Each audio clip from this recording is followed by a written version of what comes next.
Bendiciones, estimados y amados hermanos y hermanas. Gusto poder saludarlos eh, en una sesión más, ¿verdad?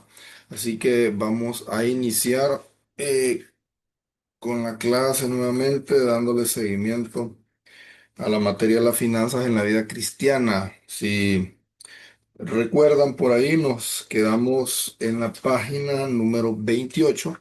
Entonces, bueno, tenemos mucho trabajo que hacer, mucha tela que cortar todavía, así que es necesario que nos vayamos preparando, ¿verdad? La clase no es para que usted se quede solamente con lo que yo le diga, no solo con lo que el profe menciona, sino que usted también pueda indagar. La idea es que usted pueda analizar, rumiar por ahí, ¿verdad? Ahí en los agrónomos, analizar sería interpretar la materia.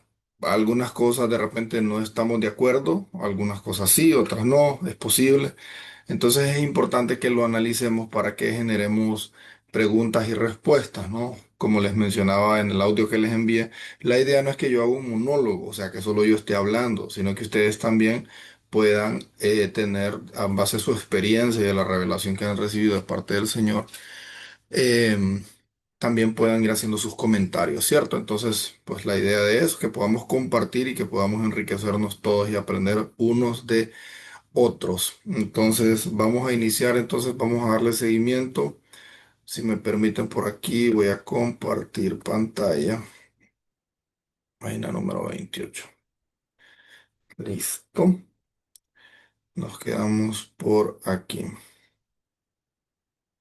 Página número 28. Hemos venido viendo el tema de la importancia del diezmo. ¿Verdad? Ese es el tema medular que hemos estado viendo en esta última sesión. Eh, Recuerden, la imagen que ustedes ven en pantalla no necesariamente tienen que seguirla, yo solo la pongo como un ejemplo, pero realmente lo importante es que ustedes puedan ir leyendo en físico, yo la tengo acá en físico, si tienen que subrayar algo, subrayanla sin ningún problema. Este material, tengo entendido que después tiene que regresarse, ¿verdad? De nuevo al pastor Aníbal, entonces lo ideal es que ustedes hagan remarcación sobre los puntos que ustedes consideren, no hay problema con que lo remarquen, para que ustedes ya dejen como algunos puntos importantes, ¿verdad? Para más adelante. Bien, bien, bien. Entonces, nos quedamos, si vamos a hacer como un recorrido, un poquito como un resumen, ¿verdad? De lo que hemos venido viendo. Hemos venido hablando, obviamente, acerca del dar, la importancia del dar, y estamos ahorita enfocados en el tema del diezmo, como el diezmo no es necesariamente de la etapa de la ley, ¿verdad?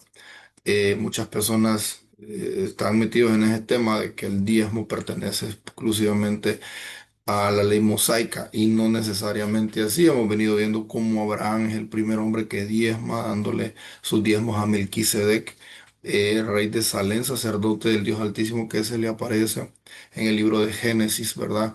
Cuando venía de la batalla contra Kedorlaomer y otros reyes que habían llevado secuestrado al rey de Sodoma y Gomorra, y también habían llevado secuestrado a su sobrino Lot.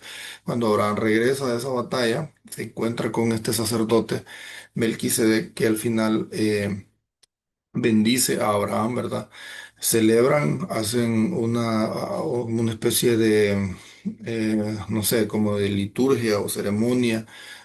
Él saca pan y vino, ¿verdad? Para celebrar con Abraham, y Abraham le da los diezmos de todo. La Biblia no da más amplitud acerca de quién es realmente este hombre. Creo que solo lo hace en el Antiguo Testamento, solo hace mención de él en uno de los libros proféticos. De ahí no vuelve a mencionar nada al respecto, y lo volvemos a encontrar hasta en el libro de Hebreos, cuando ya viene hablando acerca del sacerdocio, el sumo sacerdocio de Jesús según el orden de Melquisedec. Entonces, en el libro de Hebreos nosotros vemos ampliamente cómo la Biblia ya se abre a explicar quién es Melquisedec, rey de Salem, y cómo Jesucristo, ¿verdad?, es sumo sacerdote según el orden de Melquisedec. Solo para poner en contexto a todos, recuerden una cosa: Jesús no podía ser sacerdote, porque para ser sacerdote tenías que salir de la tribu de Leví. La tribu de Leví era la encargada del sacerdocio de las 12 tribus de Israel. Era como este, la tribu apartada por Dios para poder servir en las cosas del Señor, ¿verdad? Entonces, todas las demás tribus traían los diezmos y las ofrendas a la tribu de Leví. Entonces, ellos no recibieron herencia terrenal. Dios dijo, yo seré su herencia. ¿Qué más querían, verdad? La herencia de ser parte del plan de Dios es la herencia más grande que puede recibir. Entonces, Jesús no podía ser sacerdote porque Jesús venía de la tribu de Judá, no de la tribu de Leví. Y de la tribu de Judá en ningún momento se habló nada con relación al sacerdocio. Sin embargo, cuando hay cambio de ley, también hay cambio de sacerdocio. Cuando Jesucristo muere en la cruz del Calvario, entonces se rompe el programa de la ley mosaica que venía instituido, ¿verdad? Y entra una nueva, eh, digamos que un nuevo tratado con Dios, ¿no? Que es la gracia del Señor a través de Jesucristo, que entrega su vida por nosotros y obviamente viene a cumplir la ley, pero de una forma diferente, ya no desde el poder de la acción, sino del poder de la intención.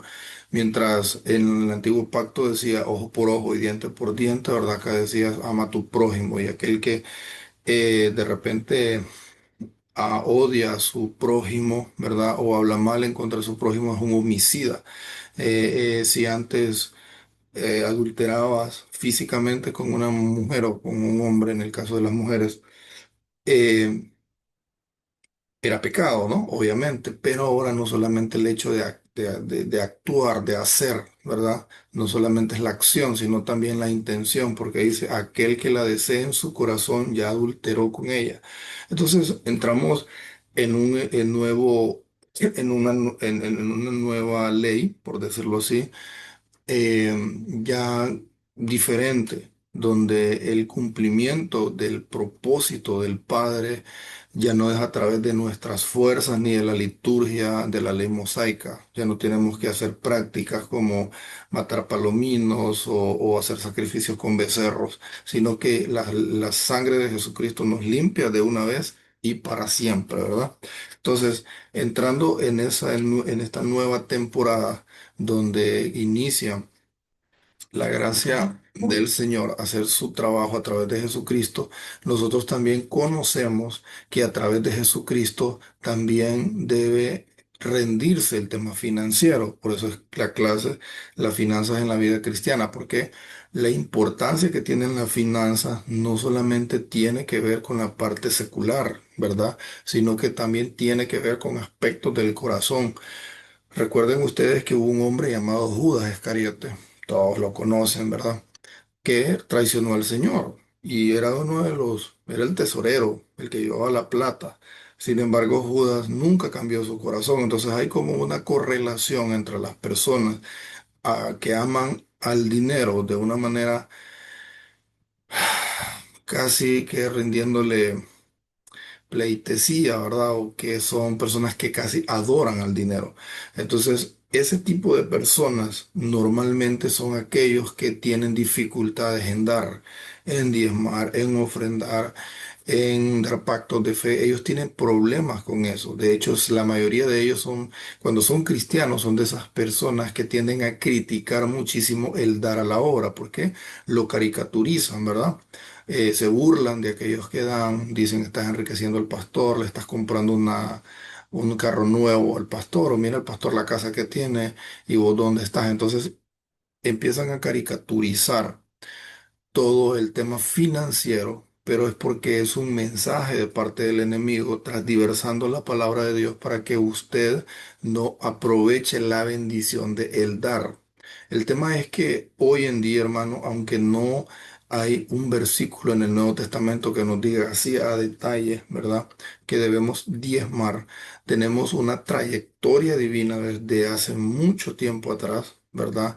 Que nos explica cómo nosotros tenemos que dar aún en esta nueva temporada. Por ejemplo, una conexión, ¿verdad? Por ejemplo, en el caso de Abraham, la Biblia dice que, mire, aquí hay algo interesante. La Biblia dice que el hijo de Abraham, y escuché esto bien, en la fe es Jesús, no Isaac. Oiga, qué interesante. Isaac es el hijo de Abraham en la carne, en la sangre, que va a dar lugar al pueblo judío. Pero en la fe, Jesús es el hijo de Abraham como tal. Es como una conexión que existe entre Abraham y Jesús en el tema de la fe. Ahora, interesante porque nosotros venimos a ser hijos de Abraham también en la fe. Eso es muy importante. Si Abraham dio los diezmos de todo por fe a Melquisedec, rey de Salem, ¿verdad? Y Jesucristo hoy en día es el sumo sacerdote según el orden de Melquisedec, rey de Salem. Entonces nosotros que somos descendientes de Abraham en la fe, tenemos que actuar en fe haciendo lo mismo hacia Jesús.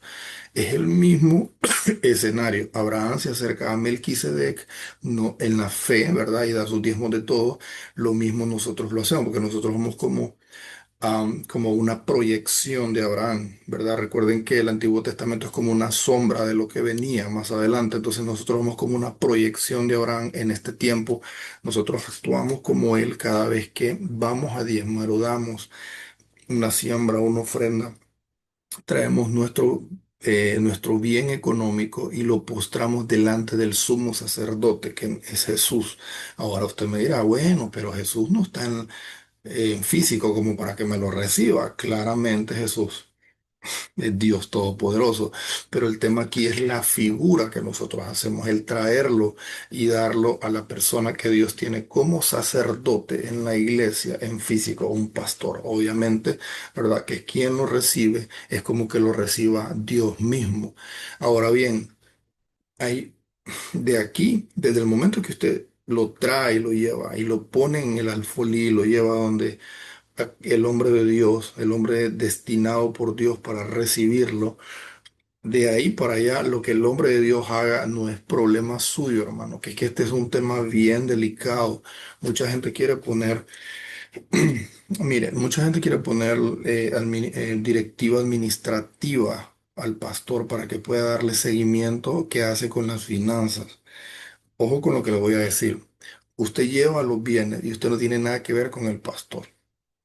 Su relación directa en el tema monetario no es con el pastor. Su acción de dar no tiene no tiene que estar condicionada a lo que el pastor haga con lo que usted da, porque su vínculo de dar es con Dios. Cuando usted da, es a Dios que le está dando. Entonces Dios se encarga de hacer con usted las promesas que Él tiene. Usted de ahí para allá no tiene que pensar. Usted deje que el pastor haga lo que Dios le ponga en su corazón, si va, no sé, a ampliar la iglesia, lo que tenga que hacer. Usted no tiene por qué estar fiscalizando lo que él está haciendo, porque eso es un trato de Dios con él. Es un trato de Dios con él. Estoy claro que hay muchos hombres de Dios, y no vamos a entrar en ese tipo de plática hoy, que se aprovechan de la situación, obviamente, ¿verdad?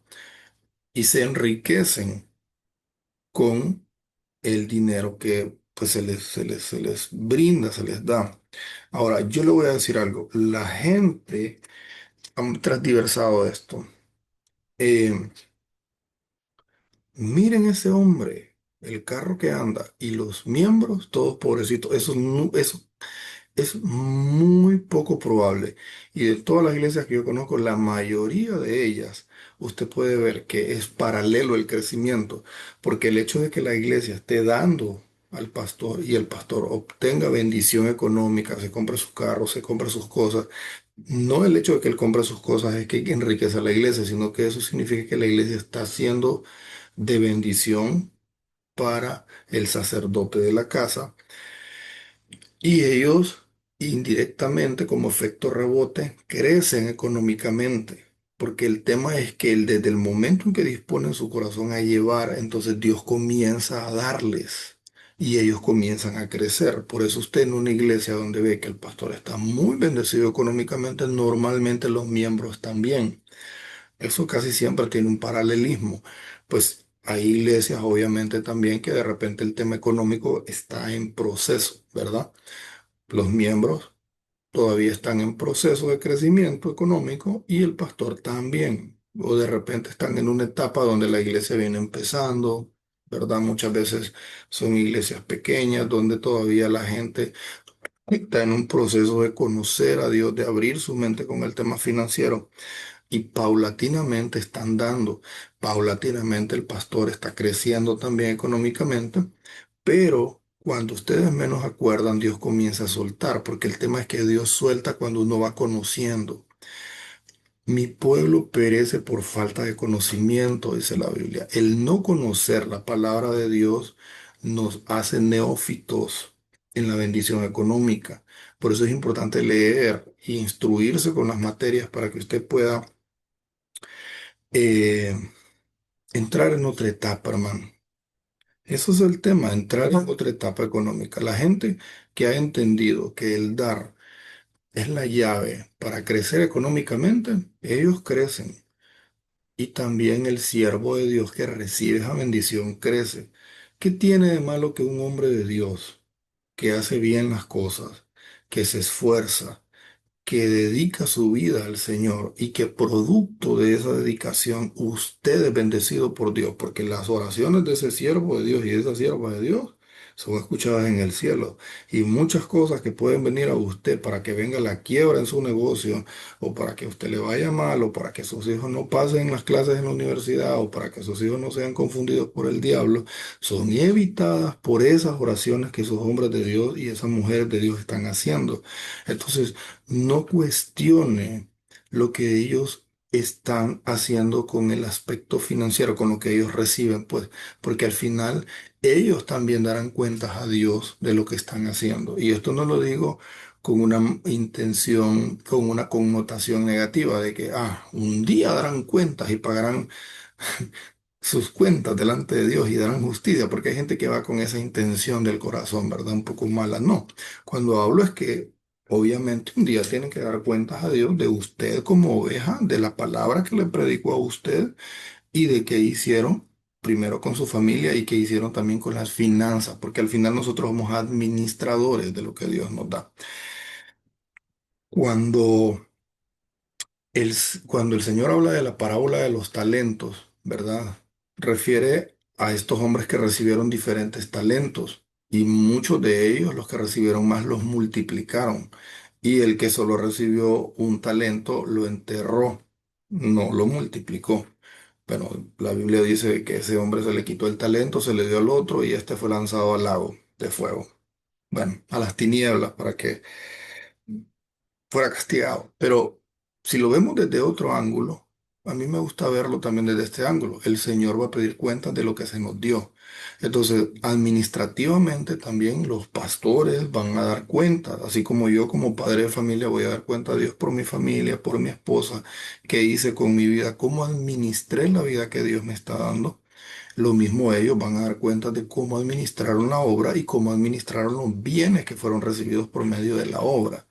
Entonces, no es que nuestro, digamos, nuestras acciones van a ser probadas, hermano. Un día, ¿verdad? Vamos va a ser probado todo lo que hemos hecho en el fuego, hermano. Si es heno, si es hojarasca, o sea, qué tipo de material es el que tenemos en las manos. Si es oro, no se va a quemar, sino que va a brillar. Obviamente el oro pasa por un proceso. Entonces, el tema es que se va a pesar, ¿verdad? Y se va a probar lo que estamos, la estructura que estamos desarrollando en todo el aspecto espiritual y financiero espiritual. Todo eso va a ser probado en un día que estemos delante del Señor. Van a haber galardones también que se van a brindar a la iglesia. Ustedes saben, más adelante quizás podamos hablar acerca de las coronas, ¿verdad? La corona de vida, corona de justicia. Hay diferentes coronas que van a ser dadas en el bimá de Cristo, que es cuando seamos arrebatados y estemos delante de Jesús, ¿verdad? En las bodas del Cordero, que eso va a ser después del arrebatamiento, las bodas del Cordero y posteriormente pues venimos a la tierra. Ustedes saben, todo el tema apocalíptico, la batalla del Armagedón y todo esto. Bueno, eh, no es el tema, me amplío un poquito con eso, creo yo que es para que lo podamos ir entendiendo con un poco más de claridad. ¿verdad? Dios va a ir probando nuestro corazón y a medida nosotros vayamos pasando los exámenes que el Señor va haciendo, entonces nosotros vamos a ir creciendo en todos los aspectos, tanto espiritual como económico y en otras áreas por ahí. Bueno, la ley de justicia y la ley de Moisés. Cuando Cristo vino, cambió el sacerdocio. Hebreos 7:11 dice, y la ley, Hebreos 7:12, Mateo 5:7. Vamos a leer mejor ya de un solo Hebreos 7:11.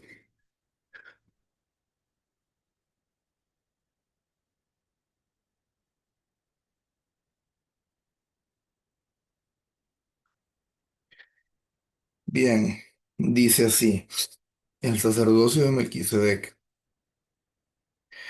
Voy a leerlo desde antes para que ustedes también lo puedan leer allá, ¿verdad? Pero sí quisiera que quedara grabado porque es importante entender este tema del sacerdocio.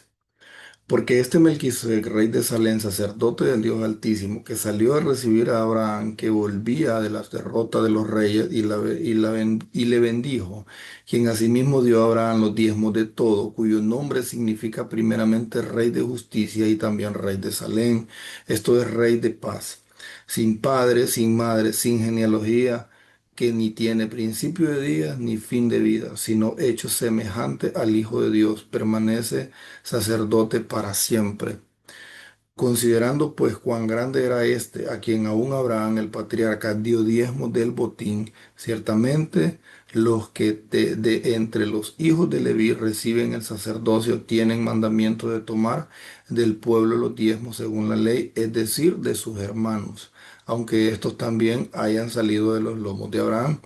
Pero aquel cuya genealogía no es contada de entre ellos, tomó de Abraham los diezmos y bendijo al que tenía las promesas. Y sin discusión alguna, el menor es bendecido por el mayor.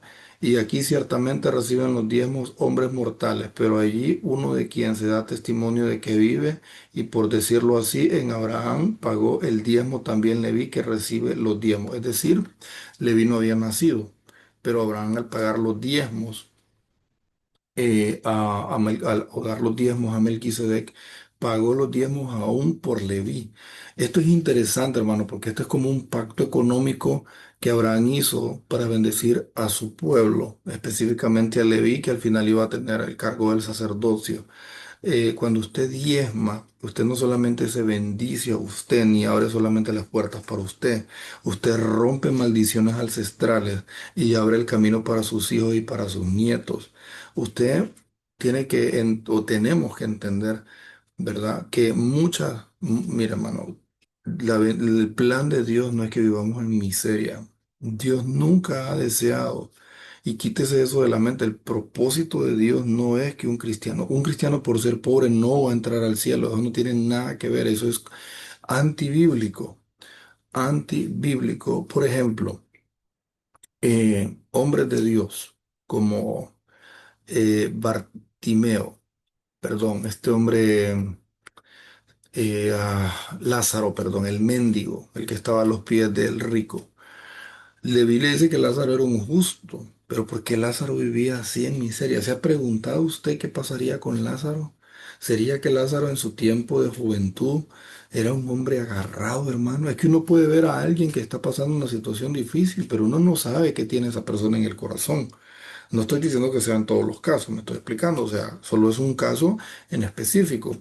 Pero si la Biblia dice que no hay un justo desamparado ni su descendencia que mendigue pan, entonces, ¿cómo es posible que él estaba mendigando pan? Porque comía de las migajas que caían del rico.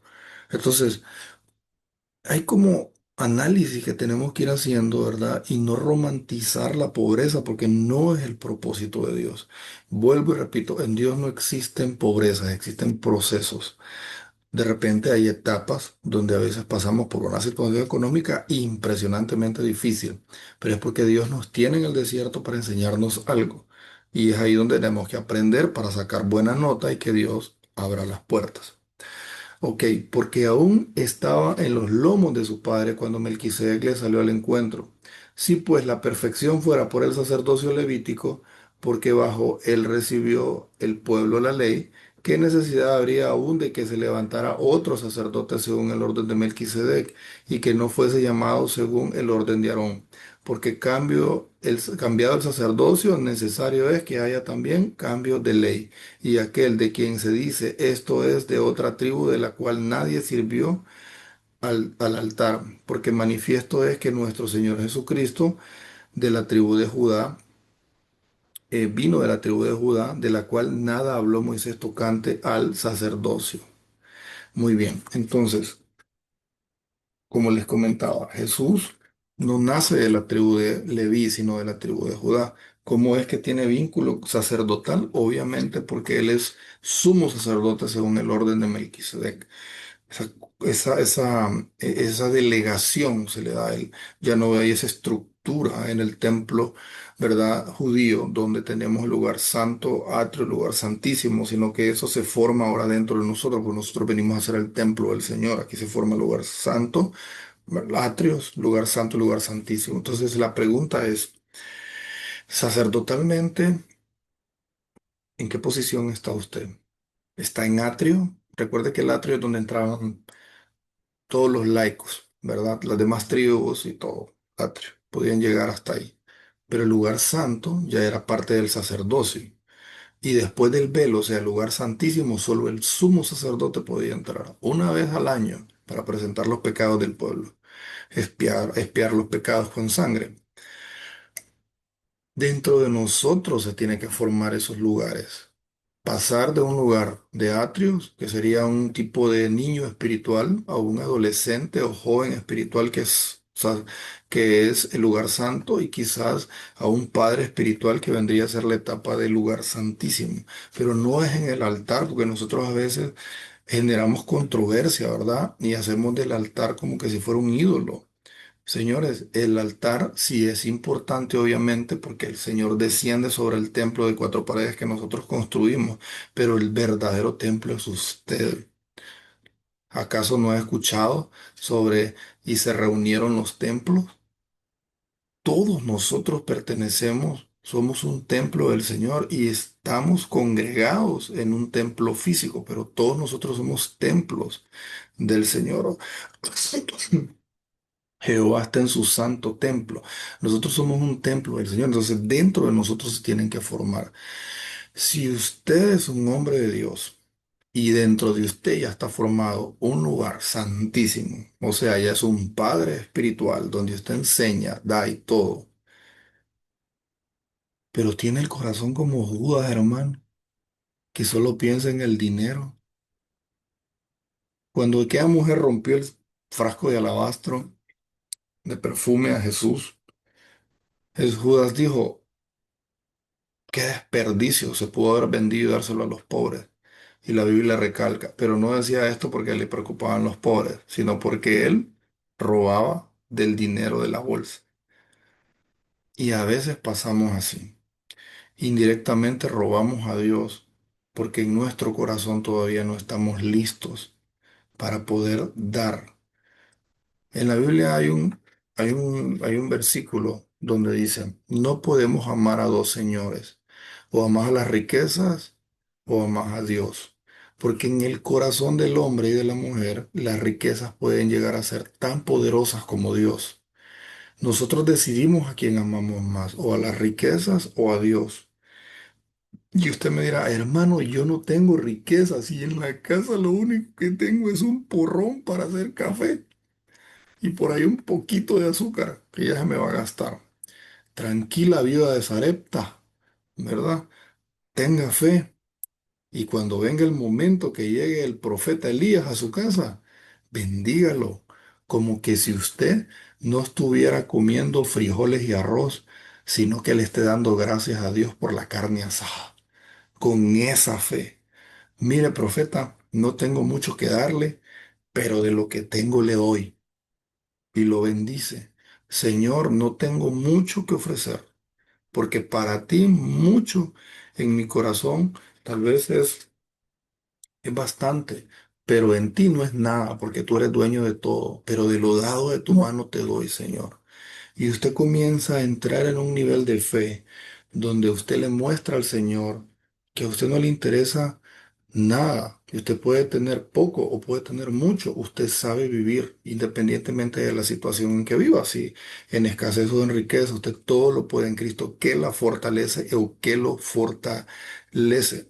Y le mandamos un buen mensaje al Señor. Entonces el Señor dice, bueno, le vamos a dar una su oportunidad a este mi siervo y a esta mi sierva para ver qué pasa. Ya aprendió a vivir en la escasez, ahora tiene que aprender a vivir en la abundancia. Y se suelta el Señor con la bendición. ¿Usted cree que Dios no puede abrir las ventanas de los cielos y bendecirnos? Claro que Dios puede hacerlo, pero tenemos que aprender a romper paradigmas mentales que permitan sacar la llave, que son nuestros bienes económicos, y abrir la puerta para entrar a otro nivel, ¿verdad? Uy, no podemos avanzar con la materia. Está muy bueno. Espero que ustedes también estén disfrutando todo esto. El tema sacerdotal, hermano, está muy vinculado al tema financiero. No es imposible que un sacerdote sea sacerdote si no tiene nada que ofrecer. No puede entrar un sumo sacerdote al lugar santísimo si no tiene nada que ofrecer. Todo el sacerdocio se trata de ofrecer, se trata de sacrificio. Usted es sacerdote según el orden de Melquisedec, porque Jesús es sumo sacerdote según el orden de Melquisedec. ¿Acaso no has leído que somos reyes y sacerdotes? Somos sacerdotes. Tenemos que ofrecer al Señor. U- Analice usted cuáles eran las responsabilidades del sacerdote. No solamente era cuidar la obra y cuidar los utensilios y mantener todo, era ofrecer a Dios, era sacrificio, era rendición. Eso hace un sacerdote. Es para ministrar al Señor. David fue rey y fue sacerdote. Cuando a David en una ocasión le quisieron ofrecer un terreno para hacer sacrificio, Dios dijo, no, no, no, no, no, por precio te lo pagaré, yo no ofreceré a Jehová nada que no me cueste. Esa es la actitud de un sacerdote, alguien que sabe que tiene que llevar algo. Cuando Abraham estuvo a punto de entregar a Isaac, ustedes recuerdan la historia, ¿verdad? Sale de su casa, le dice a Sara, ya regresamos, tranquila. Se fue, llevó al muchacho, iba a sacrificarlo, pero el ángel lo detuvo. ¿Pero usted cree que Abraham se quedó tranquilo con que el ángel lo haya detenido y haya dicho, Abraham, no toques al niño, ya conozco que amas al Señor y que tienes la fe suficiente para hacerlo? El Señor conocía a Abraham, estaba probando su corazón, pero Abraham tomó una actitud que muy pocas veces se ve en la Biblia.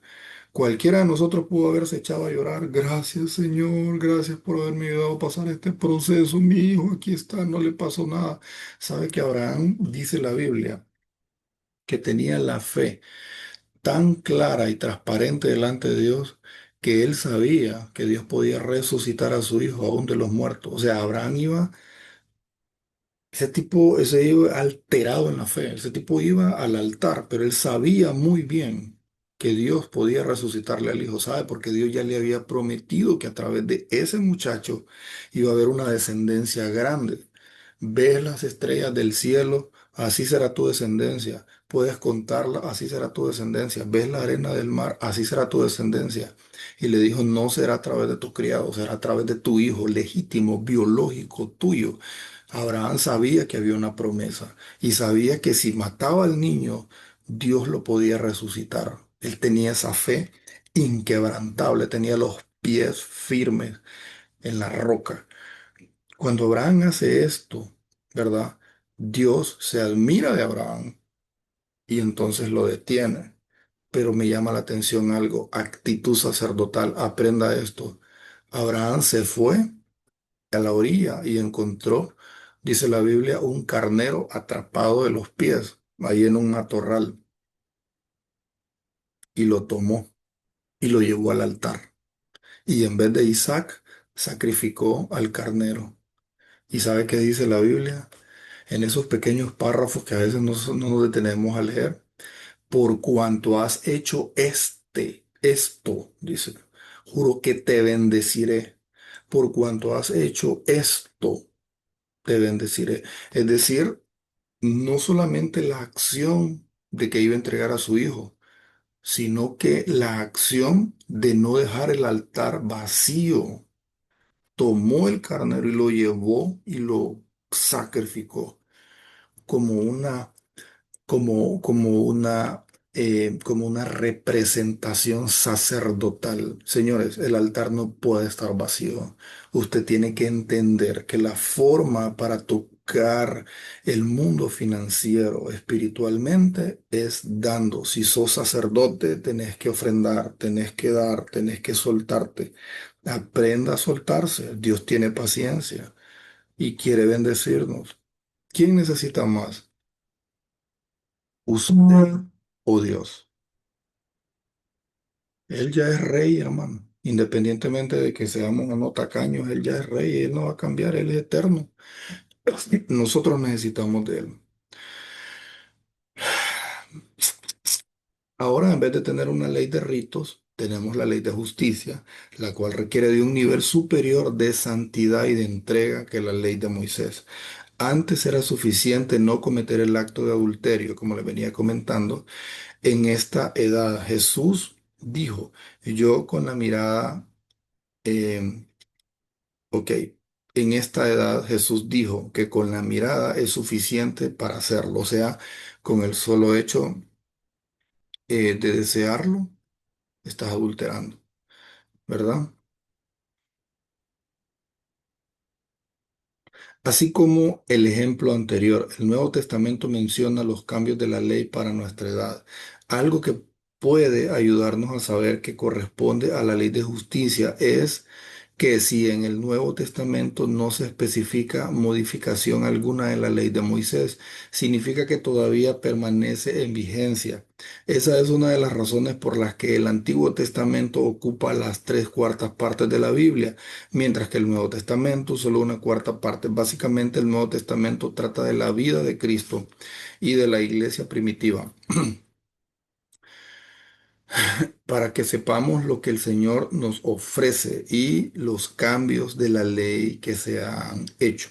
Como creyentes ya no es necesario ofrecer sacrificio de animales, eso era de la liturgia judía, ¿verdad? Sin embargo, no tenemos permiso de mentir, robar, etcétera. Una de las cosas que no fue modificada es lo que concierne a diezmar y ofrendar. Importancia de diezmar y ofrendar. Estamos en la página número 28, punto número uno, ¿verdad? Participar de la mesa del Señor. En el encuentro donde Melquisedec recibió los diezmos de Abraham, Melquisedec le sirvió pan y vino y lo bendijo. Génesis 14, 18 al 19. ¿Qué relación tiene el pan y el vino con los diezmos? El mensaje que recibimos de esa sombra es que si queremos recibir el pan de vida del Señor, Juan 6, 63, y del vino del Espíritu Santo, Hechos 2, tenemos que diezmar. ¿Cómo lo sabemos? La Biblia dice que si no damos nuestros diezmos y ofrendas somos ladrones. Como eso lo dice en el Antiguo Testamento, algunos cristianos creen que ahora, durante la edad de gracia, Dios cambió de idea o de forma de ser. Veamos ese pasaje para saber lo que el Espíritu Santo dice al respecto. Bueno, vuelvo y repito. En la fe, la simiente de Abraham no es Isaac, es Cristo. Es bíblico, puede buscarlo también en la Biblia. La simiente de Abraham es Cristo. Si Abraham dio los diezmos de todo a Melquisedec, rey de Salem o sacerdote del Dios Altísimo, y Jesús es sumo sacerdote según el orden de Melquisedec, Jesús representa el sacerdocio de Melquisedec. Por lo tanto, Él es el eterno, Él es el todopoderoso, ¿verdad? Él es el sumo sacerdote que presenta delante del Padre nuestra vida. Por eso nosotros no podemos entrar delante del Padre. Lo hacemos a través de Jesús, a través del Hijo. ¿Acaso no has leído que el libro de Isaías menciona que nuestras mejores obras son como trapos de inmundicia? Usted, hermano, mire, eh, hermano querubín, porque hay hermanos que se creen hermanos muy santos, en serio, se creen apóstoles, arcángeles, querubines, ¿verdad? O sea, son, solo fluyendo pasan. Hermano, ni una de sus obras es significativa para poder entrar delante del Padre. Dios nos reconcilia a través de su Hijo y nos mira a través del Hijo. Nosotros no podemos entrar al lugar santísimo si no es a través de la sangre del Cordero de Dios. Cada día estamos cometiendo errores, pero cada día la sangre del Cordero nos está limpiando para que podamos ser aptos delante del Padre. En el Antiguo Testamento hay cosas que a mí me sorprenden. Por ejemplo, no sé si usted lo ha leído, pero hay versículos impactantes, ¿verdad? Eh, no era permitido que una persona con defectos entrara a- al templo. Un levita que tuviera, la Biblia menciona algunos casos, pues que hoy en día tal vez no son tan así, testículos magullados, personas que tienen flujos, fluidos, ¿verdad? Abiertos, no podían entrar al templo. Y la Biblia es clara. Personas que tenían problemas hormonales, que tal vez problemas de estatura, ¿verdad? Tal vez personas que tenían daño en algún ojo, ciegos, no podían hablar, les faltaba algo en su cuerpo, tenían defectos, tenían que salir del templo y no podían estar adentro. Imagínense nosotros, hermano, ni siquiera éramos de la sangre judía, sino que éramos de afuera, éramos gentiles. ¿Cómo íbamos a poder ingresar? Era imposible, hermano. Por eso existía un velo. El velo que separaba el lugar santo con el lugar santísimo, según uno de los historiadores judíos más importantes de la época post muerte de Jesús, o post cruz, ¿verdad? Fue Flavio Josefo, un historiador judío que trabajó para Roma, y son documentos extra bíblicos, pero sí narran muchísimo, son aprobados por los historiadores y paleontólogos y antropólogos que estudian la vida antigua. Entonces,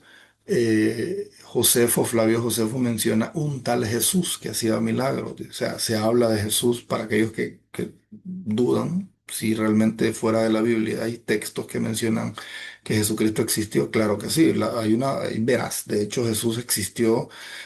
Obviamente nosotros lo sabemos, pero mucha gente debate esto, ¿no? Fuera del contexto bíblico, que sí existe evidencia, y claro que sí, hay evidencia histórica de la existencia de Jesús. Que no crean en sus milagros es otro tema, pero que existió como hombre en la tierra, un tal Jesús, como lo dice Flavio José, pues existió. Entonces, eso no es cambiable. Eh, menciona que el templo, del lugar santo al lugar santísimo, hay un velo. El velo que se rasca cuando Jesucristo muere en la cruz medía alrededor de 8 centímetros de grosor, era muy espeso.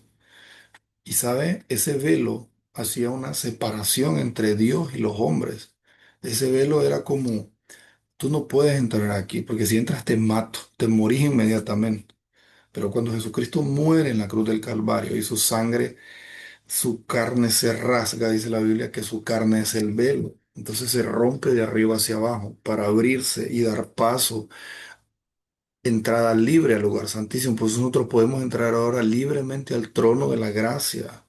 A través de Jesús, a través de la sangre del Cordero de Dios, nos revestimos de su sangre, y el Padre, a través de su Hijo, nos permite entrar a relacionarnos con Él, a tener una intimidad con Él.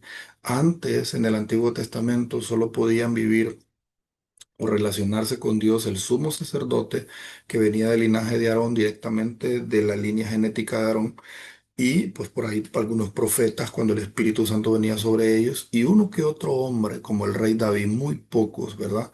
Sin embargo, las demás personas no tenían acceso a poder tener una comunicación directa con Dios. Ellos tenían que esperar que el sumo sacerdote una vez al año sacrificara un becerro, ¿verdad? Y pudiera salvar al pueblo, expiar los pecados del pueblo. Señores, hoy en día no. Tenemos entrada libre al trono de la gracia, de verdad. Y podemos entrar y platicar con el Señor. El problema de los sacerdotes de hoy en día es que quieren entrar y no llevar nada, hermano. ¿No le da vergüenza a usted todo lo que el Señor ha hecho por usted y presentarse con manos vacías? No me presentaré con manos vacías. ¿Te la sabe?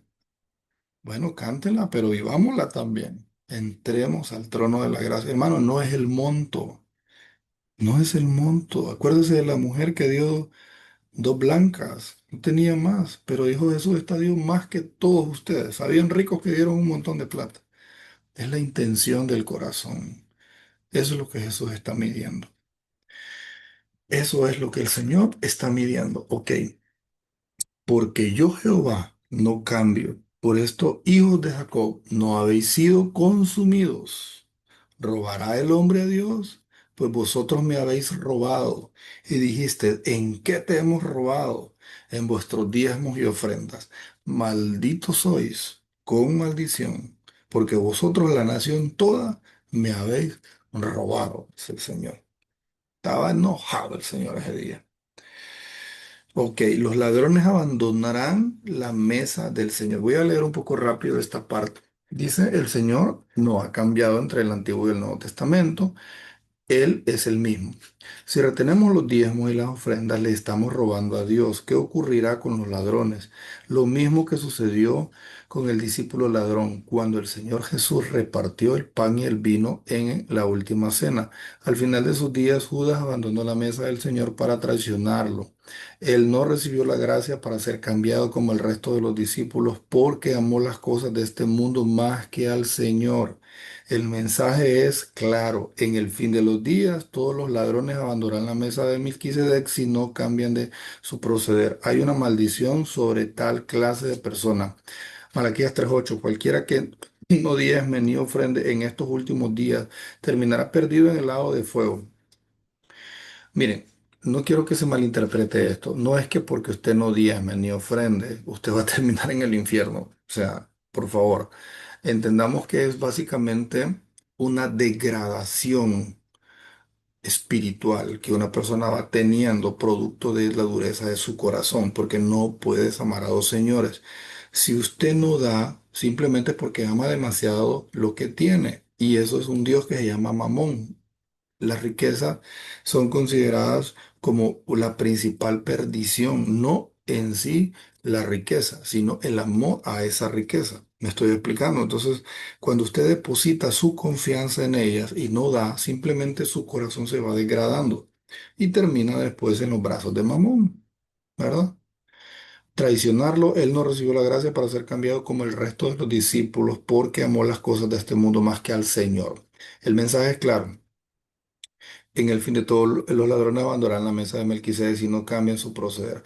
Cualquiera que no diezma ni ofrenda en estos últimos días terminará perdido en el lago de fuego, porque todos los cambistas y amadores de dinero serán sacados del templo del Señor como él hizo durante su primera venida.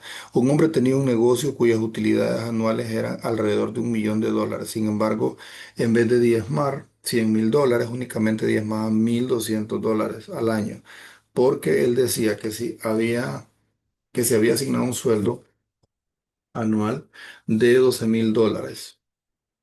Ok, pasamos a la siguiente página. Vamos a ver por acá, página 30. Eh, él estaba engañándose a sí mismo, pues estaba robando a Dios. El término abandonado, abandonando la mesa del Señor, dejó de caminar con Dios. Cristo vendrá por una iglesia gloriosa, sin mancha ni arruga.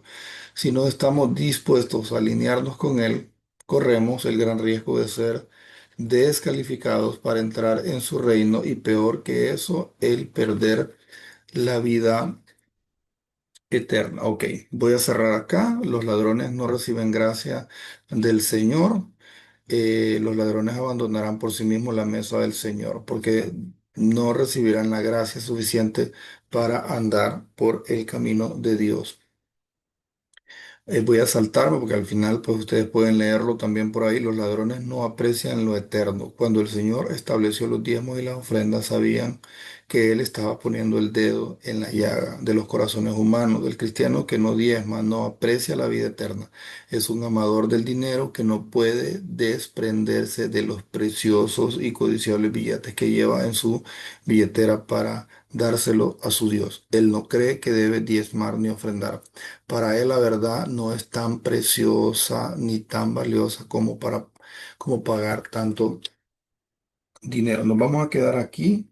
Mañana, en la siguiente sesión voy a grabar el punto número 2, ¿verdad? Ya entramos a la página número 31, punto número 2, que es aprender a temer al Señor. Quiero que lo llevemos poco a poco, ¿verdad? Que no nos desesperemos con la temática. Quiero finalizar diciéndoles, eh, creo que es importante, ¿verdad? Quedar claros en que Dios, cuando tiene planes para bendecir a alguien, hermano, Él no tiene problemas para hacerlo. Él lo hace porque Él es Dios Todopoderoso. El tema de no recibir tiene mucho que ver con nosotros más que con Dios. ¿En qué área? No es que usted sea una mala persona. Básicamente tiene que ver con un tema de capacidad administrativa. Cuando un hombre no tiene todavía listo su corazón para recibir, y quizás su esposa sí, o viceversa, ¿verdad? Puede ser ambos casos. Dios los tiene en un stand-by. ¿Por qué razón? Porque Dios espera que la familia entera, pues son una sola carne, estén sólidos en Él. ¿Qué sucede cuando un hombre que no está listo para recibir finanzas recibe finanzas? Normalmente se desvía del camino del Señor, le es infiel a su pareja, y ustedes ya saben que eso es una bola de nieve que cada vez va creciendo más. Una vez que Dios da, Dios no quita, porque lo que Dios bendice no lo maldice, ¿verdad? Eh, la Biblia dice irrevocables son los dones y el llamamiento de Dios. Si tú tienes un llamamiento de Dios para ser bendecido en área financiera, Dios no te lo va a quitar, hermano, ya te lo dio. Por eso es que muchas veces se tarda en darnos, porque Él desea que aprendamos. Hay una historia, no quisiera entrar a mucho detalle con ella, pero la historia judía. Ustedes saben que los judíos tienen muchas promesas, ¿verdad? Que poco a poco se van abriendo, pero cuando Jesucristo muere, ustedes escucharon en algún momento que le preguntaron al Señor sobre el templo de Herodes, templo gigantesco que estaba en la época. Jesucristo dijo, ven este templo, de cierto les digo, no quedará piedra sobre piedra. En el año 60 después de Cristo, uno de los césares de Roma, ¿verdad? Creo que era uno que proseguía a Nerón, el Grande, destruyó el templo y no quedó piedra sobre piedra, persiguiendo a los judíos, porque hubo una revuelta judía en contra de Roma. Recuerda que los judíos estaban esclavizados. Y entonces se encerraron en el templo, resistieron unos días, pero luego se estaban muriendo por inanición. Eh, los ejércitos romanos terminaron destruyendo todo el templo, le metieron fuego a todo lo que había adentro. Dice Flavio Josefo en una de sus cartas, uno de sus libros donde menciona que se llama Historias Judías, menciona que el fuego, o sea, que la sangre que había era tanta de los mismos judíos que parecía, era algo tan terrorífico, ¿verdad? Que la sangre corría como ríos por todo el templo y era tan abundante que apagaban el fuego. Oiga bien, literal, el fuego que estaba encendido se apagaba con la sangre que corría. Así de impresionante fue esa matanza que sufrieron los judíos. Pero cuando Dios quiere bendecir a alguien, Dios busca las maneras. Los judíos sufrieron muchísimo porque posteriormente a eso fueron esparcidos, prácticamente quedaron desterrados y fueron a dar a diferentes provincias, también romanas. Roma estuvo hasta el año 400 y algo después de Cristo, fue cuando la Iglesia Católica, bueno, Roma le da poder a la Iglesia como tal, porque perseguían mucho a la Iglesia, pero luego vino un hombre llamado Constantino, un emperador romano, y tuvo una estrategia, ¿verdad? Démosles poder y se van a matar solos, y cabal, así fue. Les dieron poder a la iglesia, a la parte religiosa, y es donde surge el concilio y surge la iglesia católica. Y la iglesia católica, pues al recibir poder, usted sabe el hombre cómo es, y la mujer abusan del poder y terminaron volviéndose políticos. Con esto los destruyeron, ya no siguieron el camino recto del Señor, lo que decían las cartas paulinas y todos los evangelios, sino que siguieron sus propias doctrinas, ya más vinculadas a sus intereses económicos. Pero lo que les quiero decir es que con el tiempo los judíos fueron oprimidos durante muchas épocas y una de las más renombradas fueron en el año de 1150 por ahí, donde se les estaba vinculando con que estaban envenenando los pozos de agua de ciertas zonas de Europa. El judío no lo querían, hermano. O sea, primero cuando la Iglesia Católica entra en el poder, decían que los judíos eran los que habían matado a Jesús, ¿verdad? Y ustedes saben que espiritualmente lo que pasó acá fue que el Padre permitió que Jesús muriera para salvarnos a todos, pero bueno, ellos como andan en la carne no entendían esto. Y por eso es que hubieron muchas incursiones católicas también donde en el nombre del Señor mataban gente. Imagínese usted, mataban gente en el nombre de Jesús. Las famosas cruzadas. Puede leer un poco de eso usted por ahí en internet. Donde quiero llegar es que los judíos en esa época se estaban relacionando con muertes porque decían que ellos estaban envenenando los pozos y que estaban tomando niños para hacer ritos y los tenían casi que exiliados. Mataron muchos judíos nuevamente para esa época. Y llegó un momento en que ellos estaban tan empobrecidos porque no podían trabajar, había racismo en contra de ellos que casi estaban a punto de desaparecer. Pero como los judíos no tenían problema con el prestar dinero, y en la época, prestar dinero se relacionaba con la usura, que la Biblia hace hincapié en el tema de la usura. La Iglesia Católica lo dejó bien implantado, que si tú le dabas dinero a alguien no le ibas a cobrar intereses. Religiosamente, los seguidores de la Iglesia Católica, que en ese entonces eran casi toda la población, principalmente las que estaban gobernadas por las provincias romanas y los que odiaban a los judíos, decidieron que los únicos que podían hacer este tipo de trabajo eran los judíos, porque los judíos no tenían problema en prestarle. De hecho, en la Torá menciona que los judíos sí le pueden prestar a sus propios, o sea, consanguíneos, a sus propios judíos, pero sin cobrarles, mientras que a las personas que no son judías, o sea, los gentiles les prestan y les cobran intereses sin ningún problema. Ahí está escrito en la Torá. Partiendo de ahí, los judíos comenzaron a prestar. De lo poco que tenían, prestaban y recogían intereses. Miren, fue tanto el alboroto que se armó que tiempo después, si no los querían, ahora los odiaban más. Pero esa gente se hizo millonaria, hermano. Llegaron a tener plata en abundancia.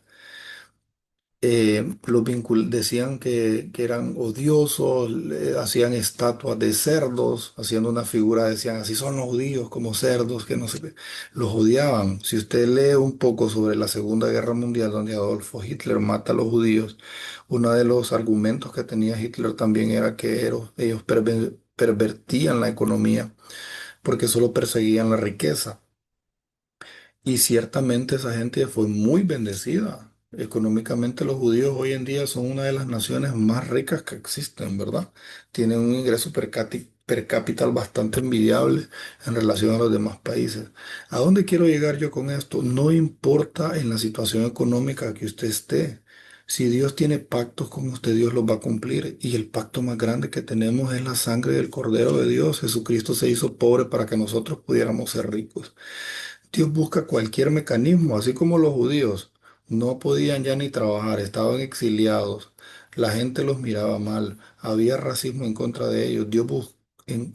Dios hizo que ellos mismos, aquellos que lo odiaban, terminaran dándole a ellos la potestad o el medio, que era obviamente prestamistas, banqueros, para hacerse ricos. Imagínense, a los mismos que lo odiaban, Dios los utilizó para que los bendijeran.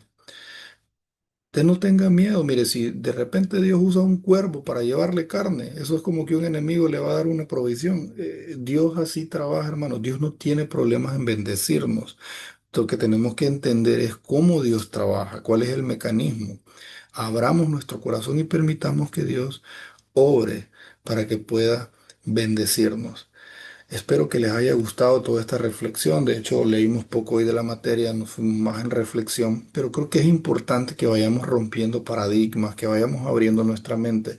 Y si tenemos alguna opinión al respecto, algún punto de vista, no sé, diferente o paralelo a lo que estoy mencionando, pues podemos mencionarlo en los grupos, ¿verdad? Para eso está el grupo de WhatsApp, para que podamos interactuar. Dios me los bendiga a todos. Los esperamos en la siguiente sesión para que podamos seguir con esta materia. Nos vamos a quedar aquí. En la siguiente sesión vamos a estar viendo la página 31, punto número 2, aprender a temer al Señor. Dios me lo bendiga.